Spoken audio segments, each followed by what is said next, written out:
ఉద్దేశంతో చేసావు, వాళ్ళు ఇంకొక ఉద్దేశంతో అర్థం చేసుకున్నారు. కొన్నిసార్లు నిందపడాల్సి వస్తుంది.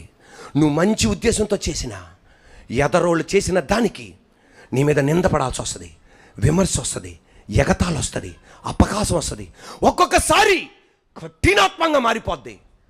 అయినా నువ్వు భయపడక్కర్లా. ఎందుకు భయపడక్కలే తెలుసా? నీ ఉద్దేశాన్ని ఎరిగిన దేవుడు ఏ ఉద్దేశంతో వాళ్ళు చేశారు ప్రతి ఒక్కటి పటాపంచలు చేసి నీ కాళ్ళ కింద పడి రెడీ చేస్తాడు.